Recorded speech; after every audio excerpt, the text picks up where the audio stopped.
Salut les amis et bienvenue sur Marco et ses potes TV. Aujourd'hui, je suis avec Azer. Comment ça va, Azer? Ça va super et toi Marco? Salut les viewers! Écoute, ça va très bien. On continue notre petite série sur la boîte des Asgardiens qui était sortie l'année dernière pour continuer la présentation. Et aujourd'hui, nous allons parler de la fameuse Mighty Thor, Jane Exactement, Foster. elle va vous rendre Marco. Donc, on avait déjà vu sur notre première vidéo ces belles photos de figurines. Et aujourd'hui, on va se pencher sur celle-ci qui est magnifique. Qu'est-ce que tu en Elle penses? est superbe. Elle est superbe franchement, très beau profil, on va pouvoir en parler et en plus superbe figurine. Réputée difficile à monter, donc bon courage à vous, mais ça vaut le coup de se donner du mal, elle est magnifique. Eh ben, sans plus attendre et sans transition, passons à la carte de profil et je te laisse nous présenter ses caractéristiques. Donc Mighty Thor, personnage de menace 5, qui va être affilié Asgard et puis A-Force, donc un renfort qui est bienvenu dans l'affiliation A-Force notamment. Et en Asgard, elle va briller tout ce qu'elle peut. 4 dans toutes ses défenses, qu'elles soient physiques, énergétiques ou mystiques. Elle va avoir 8 points de vie et un socle de piéton, donc un socle classique. Menace 5, taille 2, mouvement de M. Voilà, pour sa présentation globale. Nous avons donc un coup de marteau qui a à portée 3, 6 dés, qui va nous permettre de gagner autant de pouvoir que de dégâts infligés. Avec un wild, on a un lancer et on peut lancer de la taille 4 ou moins en le lançant de S. Donc c'est encore mieux que la première attaque de Thor 1 si on veut le comparer parce que ils ont le même bonus, c'est-à-dire sur un wild, on obtient un lancer. Et je vais faire juste un petit truc qu'on fait pas d'habitude, mais je vais parler d'un super pouvoir parce qu'elle a le super pouvoir pour Midgard qui va bien nous aider sur cette attaque parce que ça va coûter 3 pouvoirs et on va pouvoir se déplacer de M. Puis après, pour l'attaque coup de marteau qu'on va faire, ou une autre attaque d'ailleurs, mais on peut l'utiliser avec coup de marteau, eh ben, on va pouvoir relancer jusqu'à 2 dés. Et ça, c'est excellent parce que ça va nous permettre d'arriver plus facilement à avoir le wild. Tout à fait. Donc, c'est une attaque qui est physique, qui va être à portée 3. Donc quand on fait un mouvement de M et qu'ensuite on attaque à 3, franchement, ça donne C'est une large. belle portée. Tout à fait. On a, même sans relance, 59 de chances d'obtenir des wilds. Donc, c'est un bon chance une bonne chance, pardon, d'avoir, un lancer. Donc c'est un lancer après, les dégâts. Donc il faut que le personnage soit pas dazed ou KO et c'est un lancer en repoussant d'une taille assez modeste de S. Par contre, ça peut aller jusqu'à la taille 4. Donc, à part des Mm. sentinelles, vous pouvez jeter à peu près tout, quoi. C'est excellent. Après, Très très bon builder. elle vient avec une deuxième attaque, foudroiement. C'est une attaque à portée 4, donc encore plus loin que la portée 3. Nous avons 8 dés et ça coûte 4 pouvoirs. Alors, C'est de du coup, l'énergétique, ouais. cette attaque est très bien, mais il faut faire attention, parce qu'elle a un petit malus, mais qui a aussi un très gros bonus. Ça dépend comment vous vous placez. Parce qu'en fait, si on obtient un wild, donc rappelons qu'on peut quand même le faire en même temps que pour Midgard, vous pouvez enchaîner les deux, c'est juste que ça vous coûtera 7 pouvoirs, ce qui n'est pas négligeable, mais vous pouvez le faire. Et ben en Mmh. fait, avant que les dégâts ne soient infligés, tous les autres personnages à portée 2 du personnage ciblé subissent 2 dégâts. Donc, le revers de la médaille, c'est si vous êtes placé à portée 2 avec votre Mighty Thor, bah, vous allez vous prendre les 2 dégâts. Et si vous avez des potes qui sont à portée 2 du personnage que vous attaquez, eh ben, ils vont prendre aussi des dégâts. Donc il va falloir bien jouer là-dessus. Et bah, pour pas vous cacher, moi je sais que plusieurs fois, je me suis tapé moi-même avec Mighty Thor parce que j'avais pas le choix de faire autrement. Et, mais ça reste quand même excellent. Et notamment, en fait, ce qui est difficile au niveau du placement, c'est quand vous avez besoin que votre Mighty Thor elle puisse garder un pion bleu et que vous avez besoin de mettre la dose aussi à côté, bah là, vous êtes obligé quasiment de vous taper vous-même. Mais très très bonne attaque. Voilà. Après, ce qui est sympa aussi, c'est de l'utiliser à plus de portée 2. Bien Parce que sûr. si vous l'utilisez avec sa portée 4, et qu'autour de votre cible, il y a que des ennemis ou des personnages à vous qui sont déjà dazed ou ce genre de choses, eh bien là, vous allez vraiment pouvoir, arroser sévère. Donc voilà, c'est un spender, donc il faut bien avoir conscience. Après, c'est vrai que si vous allez dans un endroit où il y a un tas d'ennemis et qu'au final vous prenez 2 dégâts pour en mettre 6 en face, Bien ça sûr. peut aussi être un échange équilibré. Mais donc faut en avoir conscience tout à fait quand on va l'utiliser. Voilà. Et donc après que cette attaque ait été résolue, le personnage ciblé gagne l'état secoué. Donc c'est l'état choc, et choc, ça fait qu'il lancera un dé en moins sur ses attaques. Sur ses lancers d'attaque, ouais, tout à fait, donc c'est un choc qui est garanti. Mmh. Alors après, nous avons, son pouvoir de faction qui est Thor Renégat d'Asgard, en sachant que vous pouvez la jouer en leader comme ne pas la jouer en leader. Son pouvoir de leader, il a 2 effets différents. Le premier effet, c'est une fois par tour, quand un personnage attaque un ennemi à portée 2 de lui, il peut relancer un de ses dés d'attaque. Ce qui va être pratique pour sa première attaque et sa deuxième attaque aussi, si on veut aller chercher les wilds. Donc ça, c'est top. Et ça va le distribuer à tous les autres potes Asgard, en sachant que si vous jouez par exemple Thor, héros de Midgard, son attaque de base est à portée 2. Si vous jouez, comment il s'appelle, Scourge, son attaque de base est à portée 2. Si vous jouez Et tu reveal. Beta Rebuild, son attaque de base est à portée 2. Donc il y a beaucoup de personnages Asgard où de toute façon vous allez être contraint d'être à portée 2 pour pouvoir effectuer vos attaques. Petite Hem, précision, ce pouvoir d'affiliation est utilisé par les personnages Asgard, mais aussi par les personnages qui sont pas Asgard. Donc vos Bien sûr, splash, quand ils attaquent à portée 2, en bénéficieront également. c'est ça. Et après, donc, on a l'effet inverse qui dit de plus, une fois par tour, quand un personnage ennemi cible un personnage allié avec une attaque, le personnage allié peut relancer un de ses dés de défense si cet ennemi n'est pas à portée 2. Donc, si vous êtes à portée 2, vous relancez vos attaques. Si vous êtes à au-delà de portée 2, vous relancez un des défenses. Une fois par tour à chaque fois. Tout à fait, tout à fait. Donc, Voilà, faut bien suivre quand est-ce qu'on a utilisé le leadership ou pas, parce que bon, bien sûr, parfois on peut prendre plusieurs attaques dans le même tour, ou on peut faire plusieurs attaques dans le même tour.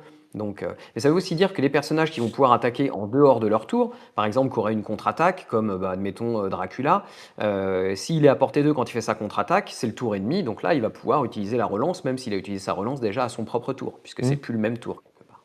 bien sûr. En tout cas, on est sur, quelque chose de très bien, et pour moi, c'est un très bon pouvoir.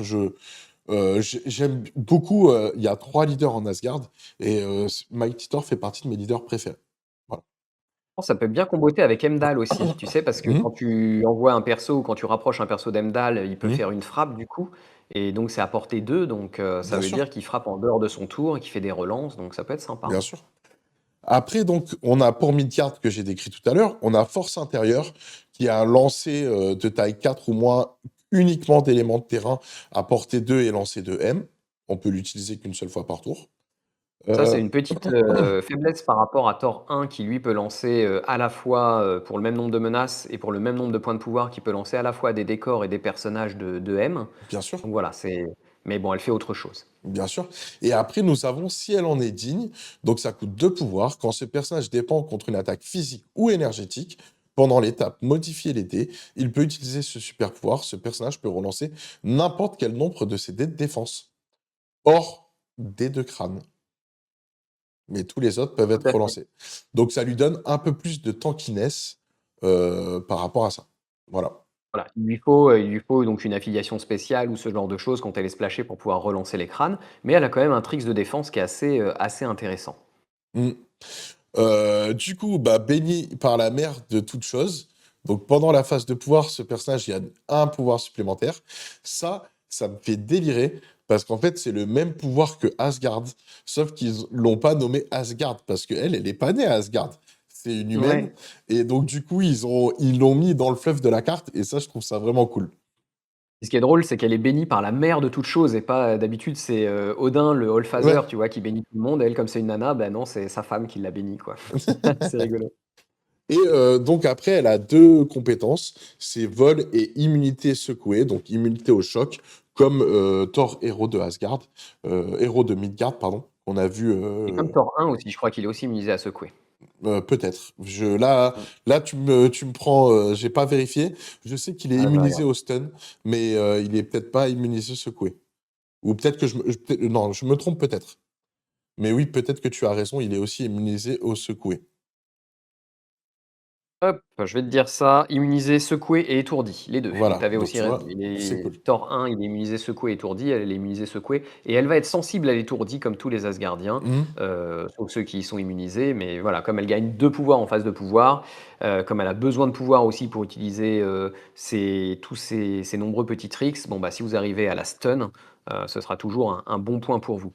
À noter que vous pouvez jouer, Thor 1 avec Mighty Thor, hein, c'est parce qu'ils mmh, n'ont pas les mêmes alias, même s'il y a Thor dans leur, nom de super-héros, ils n'ont pas les mêmes alias en dessous mmh, et donc du coup, ça veut dire que votre Thor classique, il va pouvoir avoir de la relance. Or, mmh, le Thor 1, il a envie d'avoir des wilds pour pouvoir mettre le stagger, pour pouvoir faire ses lancers et donc avoir une relance, c'est toujours très agréable pour lui. bien sûr. Donc là, sur sa phase, elle a 8 points de vie et sur elle en a que 6 et ce sera la différence entre les 2 phases. Donc c'est vrai que sur cette phase-là, elle va être beaucoup plus fragile. Par contre, voilà, il y a toujours son, pouvoir de défense, donc il faut quand même faire attention parce qu'une Mighty Thor, ça peut se faire sortir assez rapidement et Ouais, l'intérêt surtout que l'intérêt aussi, c'est d'avoir Odin mmh. Blessing, ça peut être très utile avec elle. Mmh. Surtout qu'on l'utilise souvent aussi avec, Doom Prophecy par exemple, qui va lui permettre d'augmenter, son builder de 4 dés. Par contre, elle en sera plus jamais de dés de défense physique. Si vous faites ça sur sa phase blessée, les 6 points de vie vont partir très, très vite. Bien sûr. Donc voilà, faut ça reste un très bon personnage. Le fait qu'elle soit 8-6 plutôt que 7-7 pour moi, c'est plutôt un avantage parce qu'elle va pouvoir rester, sur la phase saine plus longtemps, donc plus longtemps compter pour les objectifs, mieux que si elle était blessée et cetera.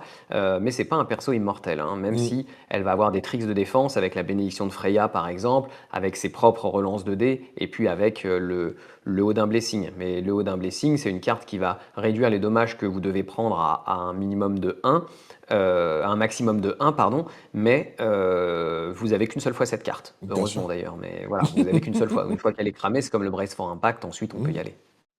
Du coup, bah, on va parler de la bénédiction de Freya. Donc ça, c'est une carte pour les Asgardiens qui vient dans ce pack. On a décidé de le présenter avec le leader, mais potentiellement tout le monde peut l'utiliser. Pendant la phase de pouvoir, un personnage Asgard allié peut dépenser 3 pour jouer cette carte. Lors de ce round, ce personnage peut relancer n'importe quel nombre de ses dés de défense. Donc C'est magnifique, hein. ça, Ça c'est dure tout le excellent. round, tu peux relancer tous tes dés de défense, Et du coup, comme on l'a vu avec elle, ça compote plutôt pas mal parce qu'elle, elle peut payer 2 à la base pour relancer, 2 dés jusqu'à 2 dés et là, en fait, elle peut payer 3 pour tout le tour et du coup, pour tout le tour, bah, elle aura pas besoin de payer des trucs en supplémentaire. Alors si, elle peut le payer en plus parce que ça se Oui, relance. bien C'est-à-dire que sûr, tu relances des dés, donc si tu as payé cette carte, tu vas relancer et ensuite tu peux repayer pour relancer encore quoi, donc bien sûr. tu peux, voilà. Ça peut se cumuler, mais du coup, c'est un bon trick de défense avec elle-même, mais Ouais, mais ça du peut coup, c'est-à-dire qu'elle peut avoir un tour où elle est très, très solide, quoi. mmh, ça peut être pris avec d'autres personnages asgardiens, donc ça, c'est plutôt top Absolument. et la deuxième carte qu'on voit, c'est le Cœur des Méritants. C'est une carte Asgard, mais qui est affiliée uniquement pour elle-même. Donc, si vous la jouez dans d'autres affiliations que Asgard, vous ne pourrez pas bénéficier de cette carte-là. Quand l'activation d'un personnage devrait se terminer, si tous les autres personnages ont un pion activé ou sonné, Mighty Thor peut dépenser 2 pouvoirs pour jouer cette carte. Si Mighty Thor a un pion activé, elle le retire. Pendant la prochaine phase d'entretien, Mighty Thor est mise KO. Donc en gros, c'est, vous avez une Mighty Thor qui est mal en et qui est mal, qui va bientôt crever, on va dire ça comme ça. Tout le monde a été joué et ben, vous pouvez la jouer une dernière fois, comptabiliser ses points pendant la phase de nettoyage si elle avait récupéré, des extracts ou, si elle sécurisait des bleus et peut-être que ça peut vous donner la victoire en ayant une double activation de Mighty Thor. Pour moi, c'est une carte qui est plutôt sympathique. Une carte qui est intéressante, alors à noter qu'elle ne peut se jouer que quand tous les personnages ont joué. Mmh, Ça veut dire que, vous allez perdre la priorité au tour suivant. oui, Ça, c'est une chose qu'il faut prendre en compte. Ensuite, c'est quand l'activation d'un personnage devait se terminer, ça peut être un personnage allié ou un personnage ennemi. Mais pour jouer cette carte, il faut que tout le monde ait joué. Donc voilà, faut bien penser à ce timing-là. Après, pour 2 pouvoirs, c'est une carte qui est pas chère et c'est pareil, ça reste dans l'esprit de votre adversaire. Et même si elle devait être mis KO, parfois, ça peut valoir le coup pour mettre, enfin voilà, rejouer, prendre le dernier point qui vous fait gagner le 16e point, par exemple, ce genre de choses. mmh, Même si elle est en pleine santé, Mmh. Si c'est le moment finalement où vous allez gagner le dernier point qui vous amène à 16, vous vous en Ça fichez vaut qu'elle le soit mise coup. KO Bien derrière, sûr, même en pleine santé. bien Donc sûr. c'est voilà, c'est vraiment un tricks qui est intéressant. Il peut se comboter avec, Doom Prophecy. C'est-à-dire que vous l'avez mis sous Doom Prophecy, elle de toute façon elle a plus de défense, donc vous savez qu'elle va finir par être séchée rapidement. Vous la rejouez et à ce moment-là, quand vous la rejouez, bah, elle a c'est toujours ses bonus de Doom Prophecy. Mmh. Donc elle relance toujours 4D, enfin elle a toujours 4D en plus sur son builder et donc là vous faites des choses absolument magnifiques. Bien sûr. Et ben, du coup, donc, ça, c'est bon et on va passer à la notation du personnage. Hop. Alors, déjà, on va commencer par, la partie la plus agréable. Qu'est-ce que tu penses de cette figurine? On l'a déjà dit tout à l'heure, mais en gros, c'est quoi ta note? Ouais, c'est 5 sur 5.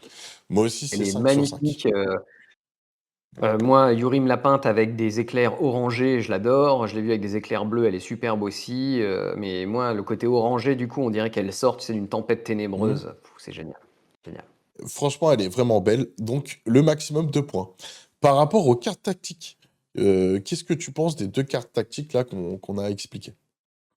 Franchement, je trouve qu'elles sont très sympas, elles amènent un gameplay encore différent avec le fait de pouvoir rejouer un perso. Par contre, il est mis KO, donc moi, j'aime beaucoup, donc je vais lui mettre 4 sur 5. OK. Moi, je vais lui mettre que 3/5. Je pense qu'on va pas forcément utiliser, la bénédiction de Freya ou du moins ça coûte un peu cher, même si c'est bien.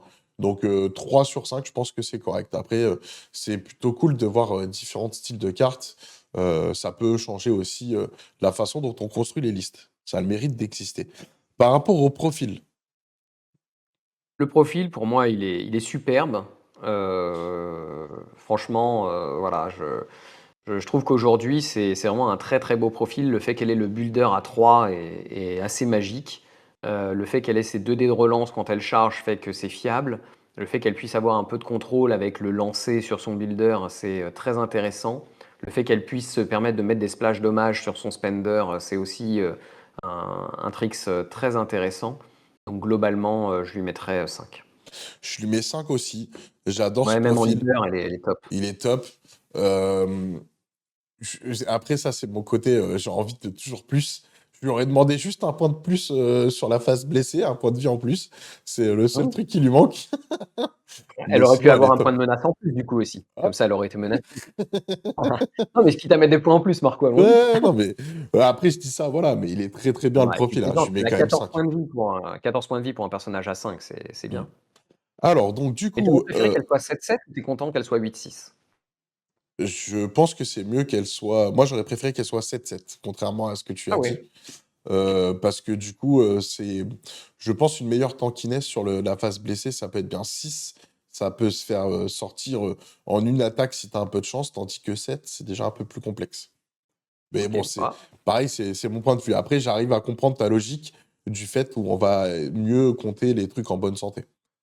et c'est aussi parce qu'on n'est pas du tout les mêmes joueurs. Comme moi, je suis Ouais, plutôt un joueur scénario, contrôle et cetera et toi, tu es plutôt un joueur attrition, donc je donc te comprends aussi. forcément, c'est pour moi, ça change rien, les 8 points de vie sur Oui, la c'est pas face. blessé, on s'en tape, ce qu'on veut, c'est qu'il Ouais, tape. exactement. Du coup, par rapport à l'intégration, roster et le changer la méta, combien tu lui donnerais? Moi, je pense qu'elle peut être splashée dans beaucoup d'endroits, mais là où je vais lui mettre, tous les points, c'est parce qu'elle va vraiment changer, l'affiliation à force qui manquait cruellement pour moi de profil hyper punchy et là, elle rentre parfaitement dedans, et d'ailleurs les win rates de l'affiliation ont bien progressé avec l'ajout de ce profil, donc je vais lui mettre, 4 sur 5. Mmh. Bah, je pense exactement la même chose que toi. J'allais en parler, mais tu m'as devancé. Donc, du coup, je lui mets aussi 4/5. Très, très bon profil, je pense que, voilà, elle est top. De toute façon, vous l'avez vu, on l'apprécie.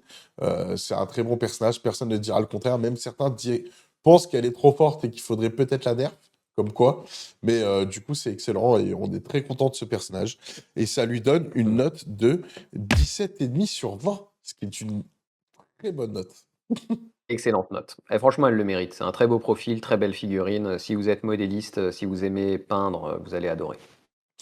Eh ben, je propose qu'on passe, à notre partenaire MaxiRêve, qui va proposer la boîte donc à 56,10 € avec les 4 personnages. Donc si vous n'avez pas eu l'occasion de voir notre vidéo sur, Thor: Héros de Midgard, vous pouvez la regarder, maintenant et on va continuer à faire cette série où on va présenter les 4 personnages, petit à petit. Voilà. Moi Franchement, pour c'est mon une superbe Ouais, boîte. Si vous jouez Asgard, pour moi, il faut vraiment pas passer à côté, c'est une boîte magnifique. pour ce soit le modélisme et les profils, tout est bien dans cette boîte. Mmh. Ouais, c'est une boîte God tier. Eh ben, en tout cas, je te remercie, pour cette analyse. Si vous n'êtes pas encore abonné, n'hésitez pas à, liker la vidéo, à commenter et à vous abonner. Et puis, venez nous dire dans les commentaires ce que vous en pensez, avec qui vous la jouez, peut-être rajouter des choses qu'on n'aurait pas vues. Eh ben, les amis, en tout cas, on vous souhaite une bonne journée, un bon week-end ou une bonne soirée selon quand est-ce que vous regardez cette vidéo et à très bientôt. Ciao! Merci de vous suivre, merci de vous abonner, à bientôt.